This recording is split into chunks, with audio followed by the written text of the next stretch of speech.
Hey, Zaka family! Zaka is launching an exclusive membership platform to provide you with career development workshops, coaching, community, and so much more.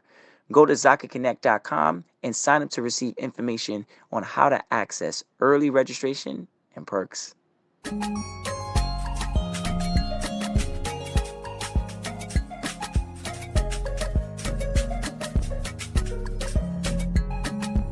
Hello, everybody. This is Paul Herman, the Prince of Motivation and host of Zaka Presents My Journey. We're creating this vulnerable and positive platform where you get inspired and motivated from different leaders from our community. Today, our guest is Sophearay, who is a senior program manager at DEI of Amazon. How you doing? Hi, how are you? I'm so excited to be here today, and I thank you for allowing me to be on the podcast. Oh, it's a pleasure. Pleasure to have you on. I mean, I feel like you got a lot of great things going on in your bucket, right? You do a lot, and you did a lot, and we're gonna dive into all of that and kind of really understand how that process even came about. Because obviously, you didn't just wake up one day and become the person that you are today, right? There was a lot of legwork and groundwork that had to be done, and I'm greatly excited to hear about it. But before we get into that legwork and finding out all that great stuff about you, just give us a little bit more of the background of where you're from and like your cultural background as well. Sure. So again, I'm really excited to be here. I come from the beautiful Twin Islands of Trinidad and Tobago. I was born in San Fernando, Trinidad, or South, as my Trini people call it. And so I've grown up in Trinidad when I was young. I have fond memories of just family, food, and of course, amazing weather. During my time in Trinidad, I spent a lot of time with my grandparents. So a lot of time with my granddaddy and my granny. And so my granddaddy used to take me and my cousin to go get a roti or some doubles or some food. And then we'd go up in the hills and sit there, eat it, looking over at Trinidad and just talking, looking at the sky. And it was just amazing, relaxing time. My granny also would cook everything from scratch. So you could see a common thread already here. Food is a common thread with me. But my You're granny treated to the bone. Come on, yes. you going to eat some good food. Yes. Like, So, let's not get it twisted now. Yeah, my granny would cook a lot of different dishes from scratch. And I spent a lot of time with her. So those are just fond memories of learning how to make pound cake and eating sugar cake and stew chicken and all of that good stuff. But at the same time, spending time with family and being, in a great environment of love and support and just being able to enjoy being a child. So that's what growing up for me in Trinidad was. And my cultural background. Okay. So, wait, on a side note, you're telling me you're a chef as well, right? Yeah, I'm a chef too. I'm about to say, come on. With all of those individuals help in this melting pot and give you this information, I'm hoping you utilize it for greater good right there. No, I do. I actually have what I call like little cultural food parties at my place. And so I invite my neighbors. I use it as an opportunity to bring people together that wouldn't necessarily have connected or talked to each other before. Let me just sprinkle some on you. Let me sprinkle on you. You better drop. Come on. And so I use food like almost like Anthony Bourdain. I really like Anthony Bourdain. So like that. I use food to bring people together. Because you're right. Good music, food, and drinks will always bring people together. Right. Mm-hmm. So you definitely got your hands on it. I know that the Trini individuals, Trini to the bone. Right. It's been like the lingo, Yes. The slogan, the line, every Trini that I ever meet. Yeah, I'm Trini to the bone, Trini to the bone. So yes. I need to ask you directly, what does Trini to the bone mean to you directly? Yes. So I love this question because it really creates a joy thinking of the answer to give. So Trini to the bone for me essentially means every fabric of my being exudes the rich cultural heritage of Trinidad and Tobago and what we're known for. So, for example, when you hear or think of soca music, It's vibrant, it's lively, it's energetic. And I'm sure whenever you meet a person from Trinidad and Tobago, that's their personality. So that's Trini to the bone. And I'll also say our history is filled with diversity, resilience, determination. And for me, I see how that flows through into how I approach my career, my personal and professional relationships. And it's played a significant role in the success I've experienced with even program management. So Trinity to the Bone for me means that there are pieces of Trinidad and Tobago on a wide scale that creates every fabric of my being. And when I see it or I feel it, it just makes my spirit smile. Another thing I could even think of is, I'm sure most Caribbean people can relate to this. There's just some things that are from your island that just makes you happy or like breathe a breath of fresh air. And Trinity to the Bone for me also means like if I hear a steel pan, which is an instrument from our country, I'm just drawn to the music. I'm like, that's me. Or if I eat a doubles, when I go and get a doubles on a Saturday, I'm like, oh, this is me. This is who I am. This is me being Trinity to the Bone. So I'll say Trinity to the Bone is essentially that every fabric of my being that's tied to our culture, our heritage, our music we embody that being Trinity to the Bone. When you say fabric, all I can think about is flags being raised right now. Let me see you raise your hand and put it in the air. And we just be wilding. Myself. I see a whole bunch of people running down the street just having it. So shout out to the Trini community, because that's a very big thing. The music, like you said, the music and the food. There's something about, the Trini individuals I've ever met in my life, right? All of them have like just a very like fun energy around them, right? When they speak, when they dance, when the way they move, right? I haven't really found a Trini individual that was upset. I'm being real with you right now. I haven't found a lot of Trinis that be mad, right? Just wake up mad. They like just happy people in general. I don't know what the secret is, but shout out to that, and when it comes down to your life, right? Was there any type of experience in your childhood growing up with you being Trini, it kind of shaped like the mindset you have right now when it comes to your career path? Sure. So I will say the relationship that I had with my grandparents really helped to shape my tenacity and determination.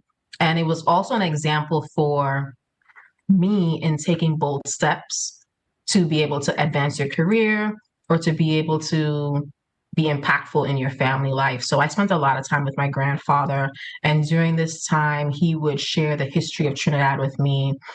He would talk about things like the first train line that was developed, or we would spend time looking up the natural resources from our country. And he showed a pride in the history of Trinidad, but even having a pride in the work that was completed before us in Trinidad, which then showed me the importance of operating in excellence, because that is a result of when you do something to the highest standards, the pride that comes from those that experience it or come after you, that's what's something that can take place. So I learned about having a spirit and operating with a spirit of excellence from my grandfather. We also talked about him working for Petrotrin, which is one of the largest petroleum companies in Trinidad, and his experience there and his determination while working at that company, his organization, and even his program management skills before program and project management was a thing. And so that really flowed into who I am today, because literally I am all of those things and I apply all of those things in the work that I do. The other thing I would say is my granny also impacted me as a cook. And so you may not think, okay, how does that even translate to work or your career success? But with my granny, she made everything from scratch, a wide variety of dishes from curry to stew to cakes, and there wasn't anything she couldn't make. And so her cooking lessons gave me an appreciation for diversity, learning about different cultures and different people. And also her cooking lessons helped me in thinking outside the box. So when you're making a dish, sometimes the taste might be off. You're like, okay, I follow the recipe to a T, but something, it tasting a little off. It need a little something. And so you're trying to figure out how to make this taste right. And my granny taught me how to think outside of the recipe and try to figure out how to get that dish to where it needed to be. And so that flows into my everyday work because I'd have to figure out what ingredients do I need to make this dish tasty. And so I'm naturally now able to identify how to look for untapped markets, how to create a program that helps to amplify these markets. And then I can go into an organization and see what's in place, what's working well, and what does it need to taste right. What's the processes that they need to operate more efficiently and what's missing. And so learning to cook for my granny actually flowed into those type of skills that I have now. Mm-hmm. And what type of life lessons did you learn? Obviously growing up, your granny, your grandfather have kind of given you some of those life lessons, but those life lessons now are in your everyday life, right? Yes. What type of life lessons do you feel like say if there's one main life lesson that you learned from like your childhood that like is you apply every day? Definitely operating with excellence. Okay, I'm with you. I think I like all the ones you were mentioning. I was like, hold on, let me just find that one good one right there that we're gonna really punch home with and be like listeners, this is the one you're gonna have to drop is write it down. I definitely think operating with excellence, and people from the Caribbean, that's kind of ingrained in us. We operate at a high standard, but operating with excellence for me is really helpful because it allows you to truly make an impact. And at the end of the day, that's what matters. How do you impact your surroundings? How do you impact the business where you're working? How do you impact the people that you're friends with and the relationships that you have? And so I feel that operating with excellence is really impactful for doing that. If I can add one more, come on now, come on. I would say a life lesson that I definitely learned from my grandparents is creating a sense of belonging. And that's really helpful. I think it also ties into the culture of Trinidad and Tobago. Anyone that goes to Carnival will tell you when you go to Carnival, it's like one big family. You meet people that you've never met before and you feel around like the world. You met a longtime friend, right? Or you go there and you might meet somebody and they say, oh, you don't know where to go, you don't know where to hang out, you don't know where this food place is. Come, I'll take you. So creating a sense of belonging. Trinities are just happy people because that doesn't happen in New York on a regular basis. I'm gonna let you know that, right? I know that too. Yeah, I live in New York. You know what I'm saying? Yes. That's why I had to pull it up. If there was more Trinities in the street, maybe that would help out a little bit more. No, I'm definitely with you on that, but I think creating a sense of belonging is definitely something that's also a life lesson that I've learned, and it helps also in the workplace because it allows employees to be their true selves and be able to bring out of the box ideas that can really help to meet organizational goals. So I'd say those two, operating with excellence and creating a sense of belonging. Now, when you talk about operating with excellence, we're going to talk about this education now, because obviously excellence comes from training, teaching, a lot of mentorships, but obviously you're schooling, right? Could you tell us a little bit more about your educational journey? Where did you study? And more importantly, why did you study it? Sure. So I may go back a little bit just to get to the primary end. So I started out, grew up in Trinidad, went to school in Trinidad, and we actually moved up here. We moved where most move when they first come up from the Caribbean. We moved to Brooklyn in New York. Oh, knew it off the top. I said, here we go. We moved to Brooklyn right off the junction there in BK, my BK folks. Oh, no. That is like, I think there's a cruise ship that comes in. Flights go directly to Brooklyn. There's no JFK LaGuardia. It just goes straight to Brooklyn. Yes, right there on the junction. And then we actually moved over to Queens. So I went to Far Rockaway High School for the beginning of my high school. And then when we moved to New Jersey, I finished up there. But I ended up going to Rutgers University in New Jersey. And when I attended Rutgers, I initially started out as a major in biology because I wanted to be a cardiothoracic surgeon originally. And that was essentially just providing, surgical treatment tied to like the heart or lungs, heart disease or lung disease.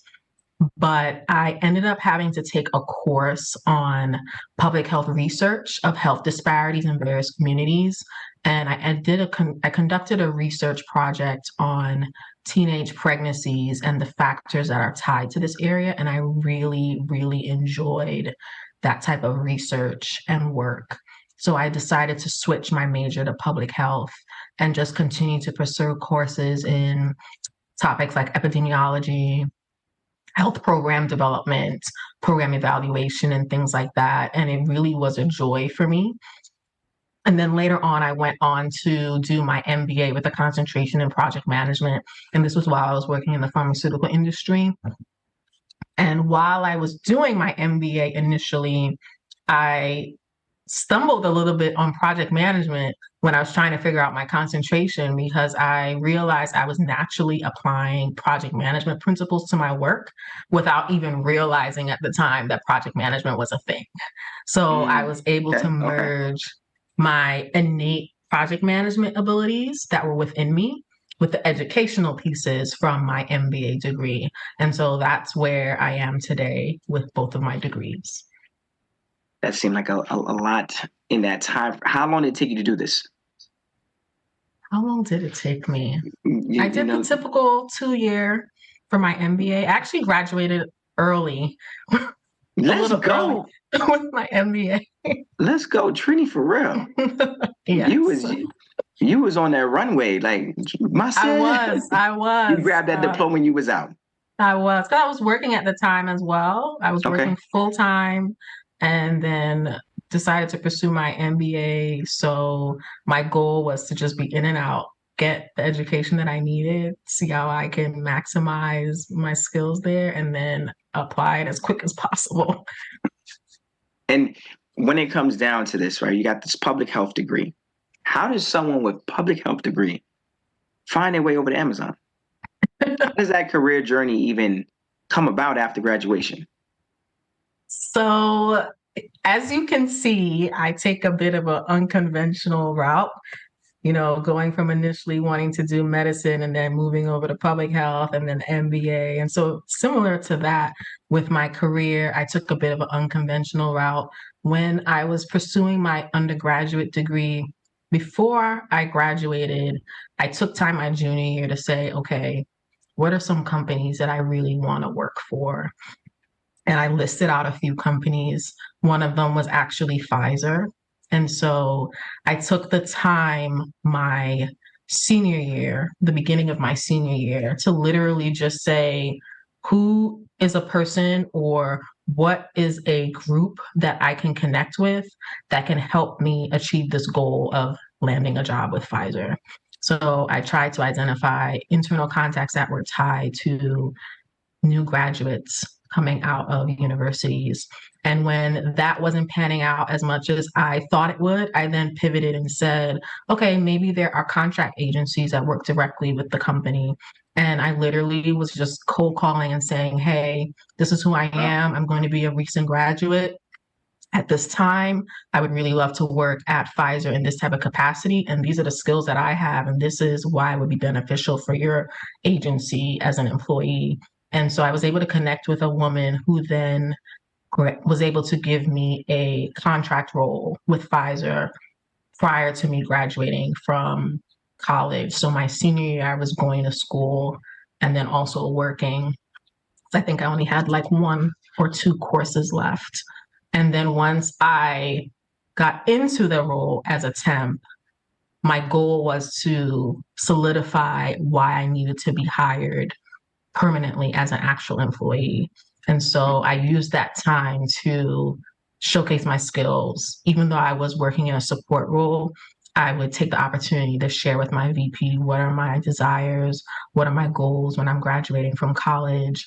If she had any questions or was working on a project, I'd share ideas. And so that led to when there was a major project tied to the department that they pulled me in on the project, and I was able to share some ideas that could help that program.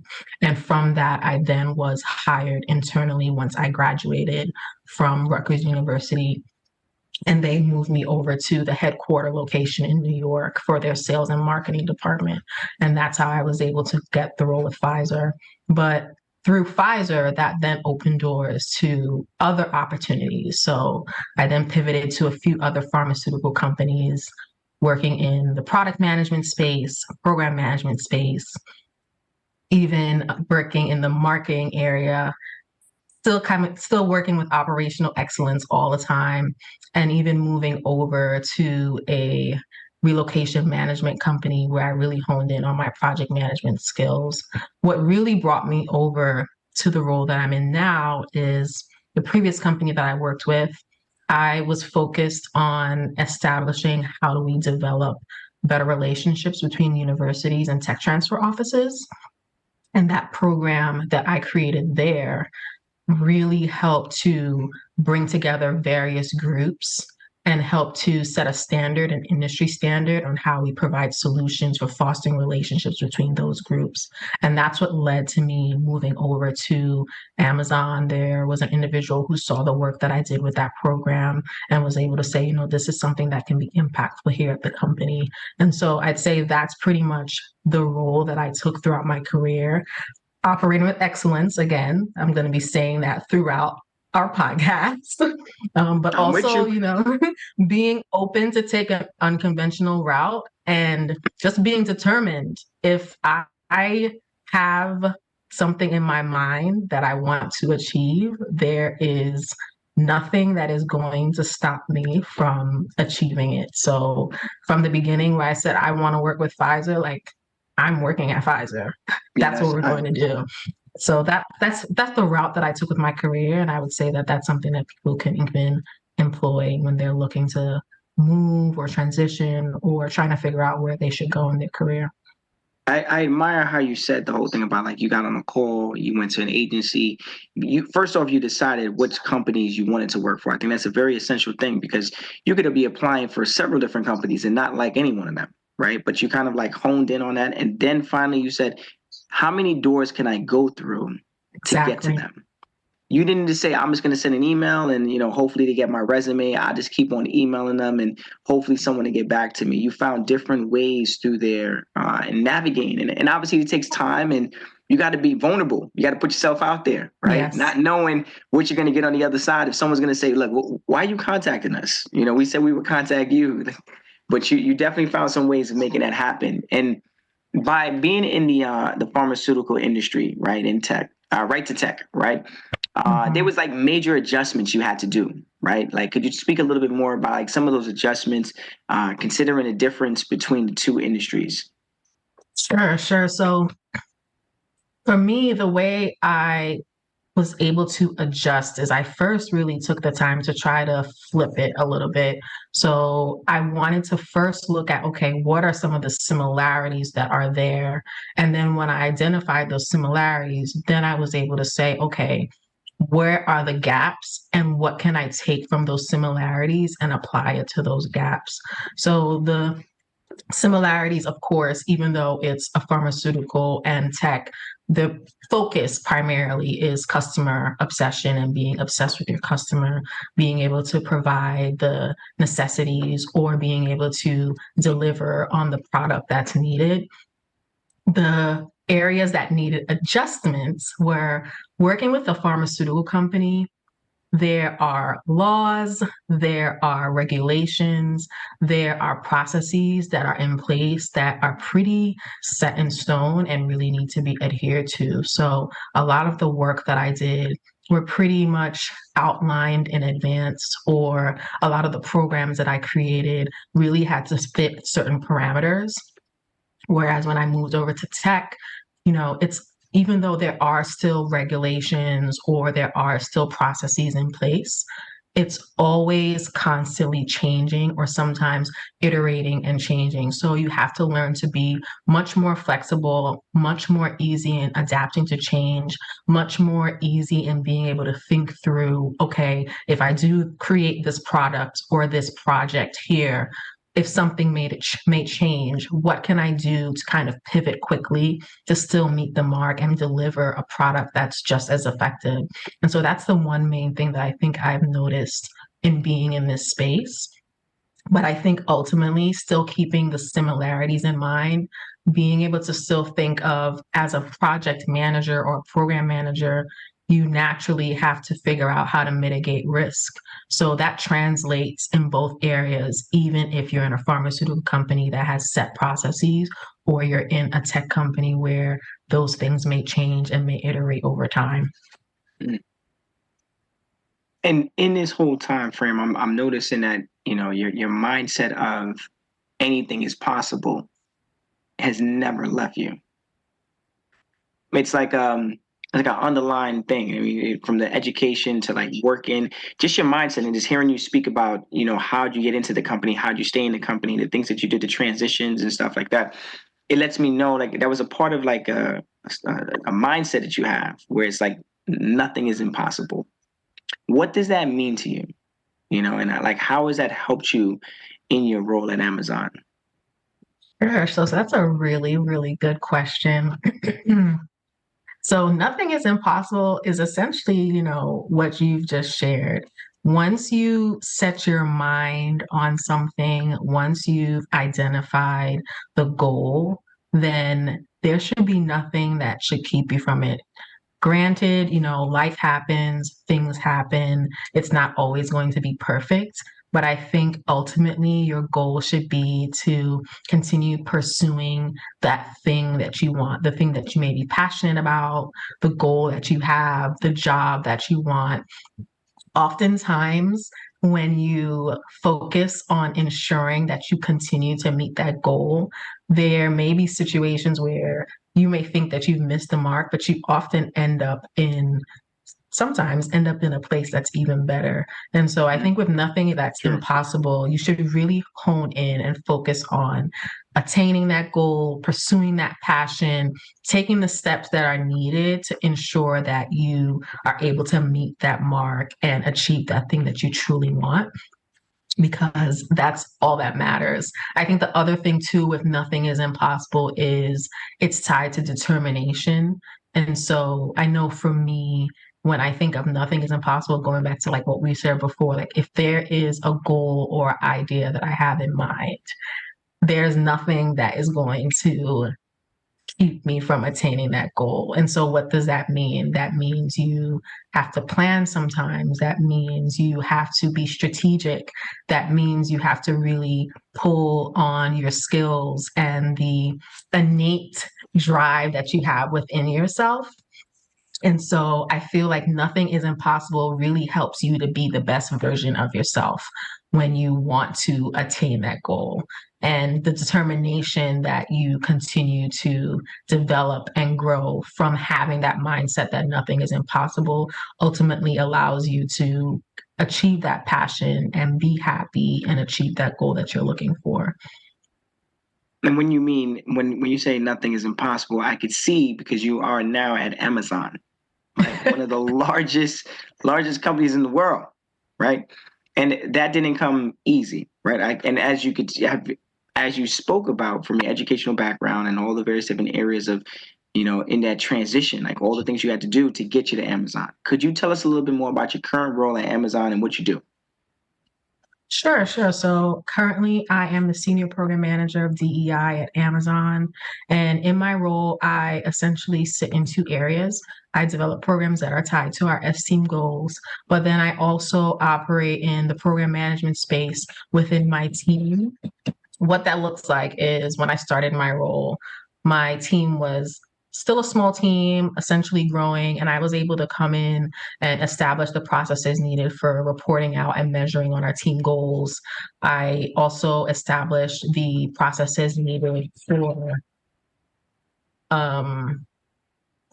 I also established the processes needed for creating immersive training experiences with our leaders and through our team training and development offsites for diversity business partners. I established standardized and streamlined division processes. So essentially pulling together all of the pieces that are needed to build out a department and to operate efficiently. Another area that I sit in, which I mentioned, was creating programs for our S-Team goals. And so one of those items resulted in me actually creating a centralized hub that's the first of its kind, and it's going to be scaled throughout the organization, and it provides guidance to up to 55,000 employees. And so I was able to come in and try to see what is a program that can be helpful for providing this guidance. How can we scale our resources internally, and how can we use this program to make an impact to provide a larger message to our employees? And so that's what I currently do now in my role. And there's been a few programs and products that you developed in this time frame, right? They're very successful, and you've even scaled a lot of them in the company. Could you tell us a little bit more about like some of those key lessons you learned during scaling that process? During the scaling process, I want to say. Yes, sure. So I think I touched on one program previously, and that was the one that was tied to the university tech transfer offices and medical device companies. So with that program, the goal was to figure out how to foster relationships between tech transfer offices and medical device companies. Oftentimes there are amazing technologies that are coming out of universities. For example, Google actually came out of a university, and now it is the major player that it is today. And so working with the med tech companies, they particularly wanted to figure out how can they foster better relationships, how can they partner with universities on a greater scale, but then also how can the universities be able to have access to these med tech companies, and not just the same universities like the Stanfords or the MITs. And that program I want to use as an example because I use that as an opportunity to first understand the industry. And I took the time to conduct qualitative and quantitative research. And then I developed a best practice guide where I post solutions in that guide on how to do just that, how to foster better relationships and how to foster better partnerships. And it's actually an industry guide that's currently still being used today. But the lesson that I learned there is how important it is to really listen to the voices of all individuals. You may take the time to see that, like with this example, okay, maybe we just talk to the universities, maybe we just talk to the medtech companies, maybe we just talk to the chief science officers in the companies. But then I took it a step further and said, let me talk to the individuals at FDA, let me talk to the individuals at NIH who are tied to the grant writing processes, let me talk to nonprofits who may help small businesses coming out of the universities, getting a wide variety of voices to understand what the problem truly is. And then from that's how I was able to actually launch the necessary solutions that could help with that problem. And then taking it a step further, okay, now we have this guide, but what do we do with it? How do people really implement it? And so I started to create partnering sessions to be used as an example for individuals on how to now implement the solutions in that guide on their own. And so in those partnering sessions, I would bring in senior level, C-suite level individuals from the med tech companies, from the universities, from NIH to talk about the very solutions that I had in this guide. And then I would have sessions towards the end where individuals were able to interact with universities and medtech companies on their own to be able to talk through these solutions, but also put a face to a name of the person that may be at Hopkins or the person that may be at a Medtronic. And so those were some of the lessons that I learned, really taking the time to pull in all of the voices that are tied to the problem that you're trying to solve, but then also leading by example on how you implement these solutions and can make an impact. You must have a massive team. I'm going to hope you have a massive team. No. Oh, it's just no. me. Amazon, if you're listening right now, get this young lady a whole team. Oh, wow. Wow. You definitely have your hands full. But again, you're always doing it with excellence, and as you can see, a lot of things that you do, almost everything that you do, anything you touch, it obviously transpires into something very good, right? So Yes. kudos to you, and just taking that amount of effort to make those things happen and to see those things through. Because I know putting on big things like that, without a massive team, you could kind of be like, ugh, this ain't for me. But you like a good challenge because you're Trini to the bone. Yes. And it was actually really fun. I got to meet. Yeah, you meet a lot of people. I got to meet a lot of people. Yeah. But you never meet those people if you don't put yourself in that environment. Correct. And that's something that I'm truly gaining from this conversation right here. Like, you've been put in positions and met a lot of people, great people that have kind of like maybe even scaled you as an individual within your own professional industry because you put yourself out there. Yes. A lot of us, even as some more as immigrants as well, to a first generation, second generation immigrants, we might feel like a little timid on putting ourselves out there and wondering what's going to be on the other side of the fence, saying like, well, they might not like it or I might not be accepted. But you're like, no, I'm stepping in and I'm stepping to win. So kudos to you because you are stepping real hard, right? You're stepping out there. And shout out to the internet. Let's talk about that. The internet gives you a lot of great information. I saw on a LinkedIn page that you're on the board, co-president of the Caribbean Connection to Amazon. Shout out to LinkedIn, right? Yes. So talk about that. Let me hear what's going on over there and how'd you even fall into that position? Sure. So Caribbean Connection is an employee group at Amazon that consists of Caribbean employees, but also Caribbean allies. So individuals who have an affinity for the Caribbean or for projects that are tied for the Caribbean. And so I'm co-president of that group. That pretty much happened around food. So the Caribbean Connection group. Yeah, that's it. I knew it. Shout out to Graham. Yes. So the Caribbean Connection group actually had been in existence on a Slack channel. Just really want to shout out the individuals that started the group originally. They pulled the Caribbean group together, created a Slack channel, was able to convene all of the employees on that Slack channel. But essentially, I had a charcuterie board party at my house, and I used that party as a way for my friends to share a particular cuisine that they really, really enjoyed. And I posted it in our group and said, hey, I did this taste of Trini charcuterie board. It would be a great way to think of how we can really amplify our group a little more at Amazon and the voices of the Caribbean at Amazon. And from that, I was able to connect with another employee. And we then said, hey, like maybe we should really consider focusing on driving more programs and different activities with the Caribbean group. And from that's how the group kind of continued to develop even further.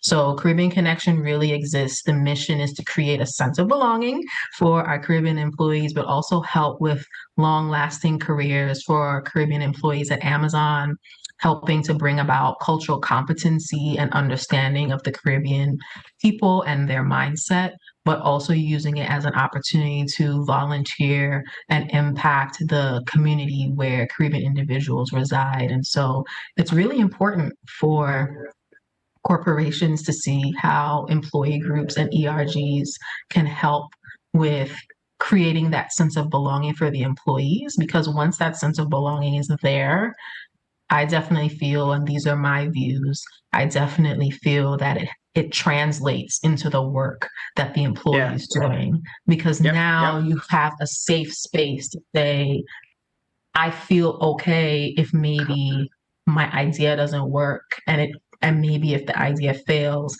it's easier for me to have a safe space to talk about it and to pivot much more quickly than when I may feel like I'm not included or I'm on the outside. And so having that sense of belonging really helps the employee to be impactful and to bring amazing ideas because they have that space to test it out there. And now they're able to translate the skills that they're testing out with their ERG in their everyday work, which ultimately builds up the organization and the business and its effectiveness. And I like how you're saying that. It is important because, when someone feels safe, and especially in a corporate environment, right? It's hard. Everyone's there for their own particular reasons, but sometimes when you're in a group and you feel like you presented something, a lot of the guests have spoken about that. Like they were like, I felt like I was the only one in the room that looked like me, that spoke like me. So you already are like, I'm not even going to say nothing. I'm just going to fall in line. What we agree on, we're just going to make it happen. But not knowing that they have a creative mind as well too, that they could actually. But again, if the corporation, the company that they're at, is not making them feel a sense of belonging, it makes it so much harder for them to bring those maybe ideas that could possibly change the company to the light. It's very hard, but it is important that corporations have more of these things, right? And bringing those cultures together and putting more in the forefront, because diversity leads to knowledge, right? And it could change the trajectory of a lot of things, But again, some people run away from it, But individuals like yourself, you're wearing that cape right now, and you're soaring through these rooms like, boom, I'm coming in. I'm coming in. And actually, if I could just say one more thing about the ERGs, especially with our group, I think it's helpful to have these ERGs because it also helps you or the corporation to think outside of the box of the traditional ERG. Specifically for Caribbean Connection, we're really an intersectional group. So when you think of the Caribbean, a lot of times, Trinidad, for example, Trinidad is so diverse. You have individuals of that are Indo-Trinidadian, of Asian background, of, Hispanic background. It can fall in a variety of nationalities, ethnicities, things of that nature. And so as Caribbean Connection is an intersectional group, it shows the corporation that, we can sometimes have to think outside of the box of how we are creating that sense of belonging, because you may have that employee who fits the Black employee group, but then they are also from Jamaica, they are from Haiti, and culturally, our group, the Caribbean Connection, could really help with that sense of belonging. And so that's, I think, is the main thing that's really impactful about Caribbean Connection at Amazon, just showing that there are other groups that can help contribute to that sense of belonging and the intersectionality of individuals that are within the group. Having something like that for Caribbean people is because you're in a large company, you're like one in a million. You walk down the hallway, you're like, I don't see anyone that looks like me, anyone that talks like me, my country, and then all of a sudden you find this group, this organization, and it's like you walk into the room and there's so many different Caribbean people in front of you. You're like, whoa, oh my gosh, I visit your country, and it just creates that belonging. And then before you know it, you found your community inside of your community. Yes. So it's good to a lot of the previous guests. They're currently leading a lot of those groups for their corporation. So I commend you guys for stepping into that leadership position and helping to kind of make sure that thing forms and it stays together. Because anyone could put something together, but to keep it together is the real challenge, right? So kudos to you on that. And something that it kind of just I want to kind of dive into, like. Being of Caribbean background, being a Black woman in corporate America, I could only imagine, some of the challenges you may have faced along the way, like especially as you incline up this corporate ladder. How did you address some of these, intersections where you felt like something was holding you back, but then finally you kind of like uplifted yourself, because you definitely inclining every single time. Thank you. I really took the time. This is a really good question too. I took the time first to reflect and like really look inwardly. And so one thing that I will say that has been a common thread throughout my career is really taking the time to see how I can continue to develop and grow better myself. Where do I need to pivot? Where do I need to change? What do I need to learn about myself? And so what that looks like is at the beginning of my career, I actually had a really great manager when I was hired internally at Pfizer who took the time to suggest the necessary books that I should read. I really took the time to do some personal development training.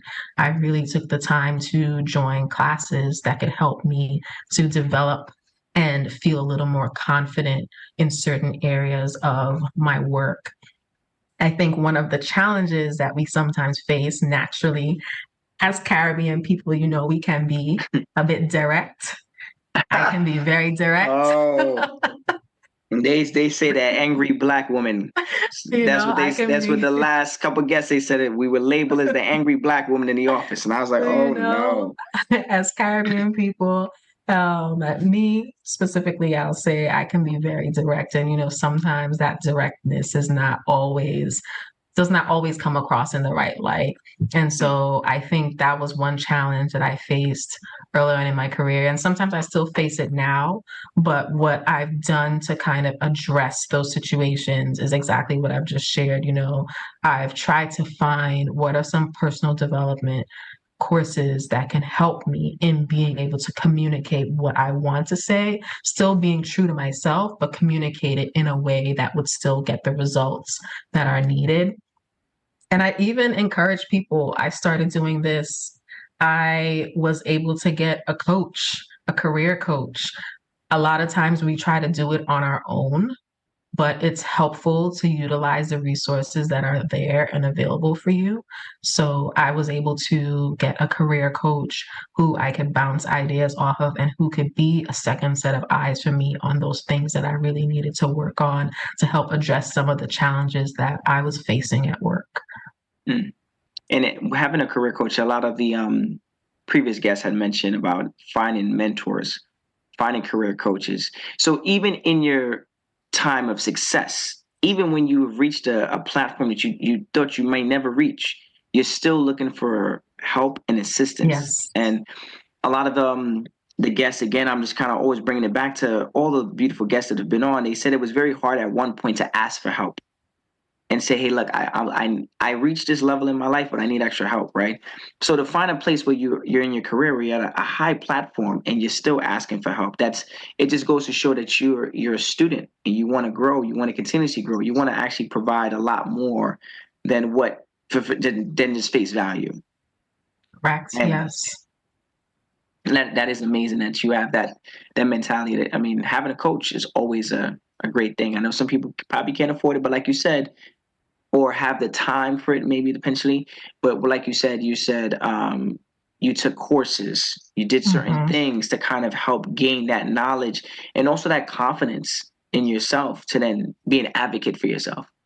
Yes. And I think that's where the nothing is impossible comes in again, too, because to your point where you said sometimes you may not be able to afford the career coach piece. There were times straight out of school, like you're straight out of school, your salary is just building, right? But being creative and figuring out how you want to get what you need. So where can I find a career coach? I don't have the finances right now, but who can I find that could be a mentor, essentially? Yeah. Or what programs are out there that might be able to provide a career coach for me if I'm a recent graduate and I don't have the finances for it? Using that nothing is impossible mindset to get those items that can help you address the challenges you're facing. Okay. Now, reflecting on your career, like what advice would you offer to aspiring Black women, first generation, second generation immigrants, aiming to be in like a leadership role in corporate America, like yourself? I would say that's a great question. I would say to the person that is aspiring to be in a leadership role in corporate America, especially of Caribbean descent or immigrant, really just owning where you're from. What I mean is, I always think back on my times growing up in Trinidad, my times with my grandparents, the lessons that I've learned, the things that they've instilled in me.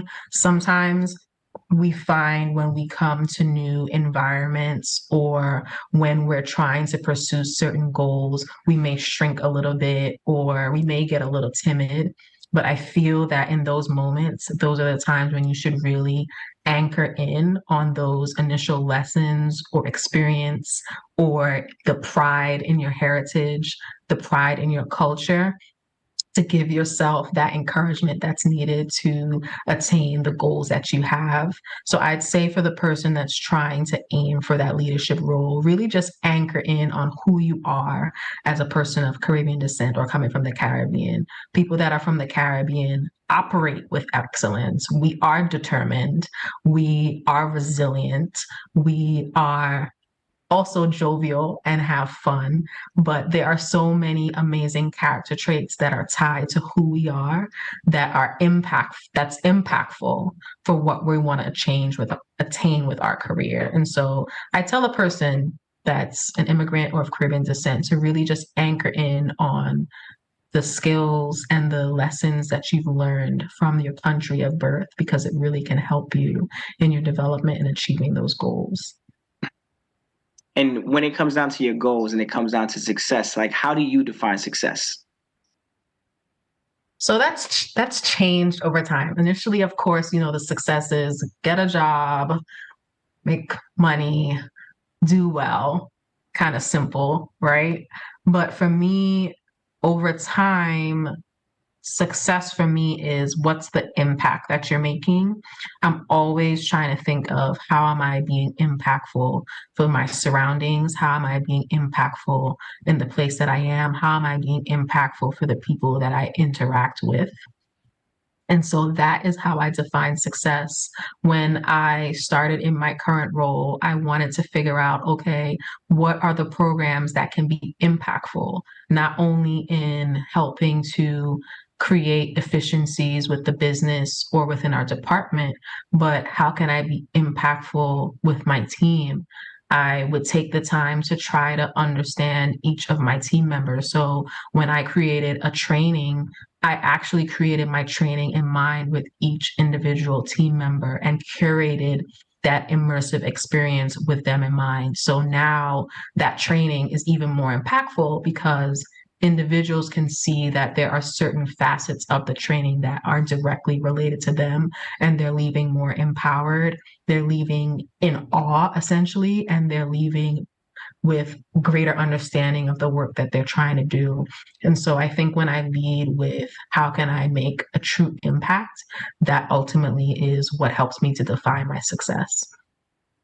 And I just want to remind you that you have left a major impact on our audience members through this conversation right here. Thank you. Any last words that you want to share for our audience? You've dropped a lot of gems, have spoken highly about the Trini to the bone and how it is like a streamline for a lot of things that you do, right? You talk about defining excellence within yourself, confidence, being an advocate, always being a student, asking for help. Like you've dropped a lot of great knowledge. But before you tap out, we need to know. Any last words for the audience members? Yes, I just really encourage everyone, especially in your careers, but not only your careers, just your everyday life. I feel that it's really impactful to create that sense of belonging, operating with excellence, of course, because that's going to be my common thread that I'm saying. But that sense of belonging really helps in terms, especially now in the times that we are in, but it also helps in terms of your career as well. Because when you create that sense of belonging, you're able to establish relationships that can be helpful for the goals that you're trying to attain. You're also able to impact the employees where you are so that they're operating at their best selves. And just that sense of belonging is a topic that I'm really passionate about. It's actually something that I really want to start talking about more because it's really helpful it translates throughout any industry. It translates throughout any topic, and it's helpful overall with efficiencies and operations within the organization. So I'd leave that with everyone. Just when you're approaching a career in your everyday life, really just lead with how can you create that sense of belonging for those that you're interacting with so that you can make an impact. Operating with excellence. Yes. I'm just going to let you know, you might have to make a book now. You might have to drop some gems in this book, Operating with Excellence. I'll be one of the first people at Barnes & Noble picking this up. Operating with Excellence. The book is coming out. Audience members, we just declared it right now. The book is coming out, right? So shout out to you. Thank you again so much. If you want to hear more inspirational stories like Sophearay, definitely, listeners, please check us out on ZakaConnect.com. Follow our social at Zaka Connect and follow our feed, Zaka, wherever you listen to your podcasts.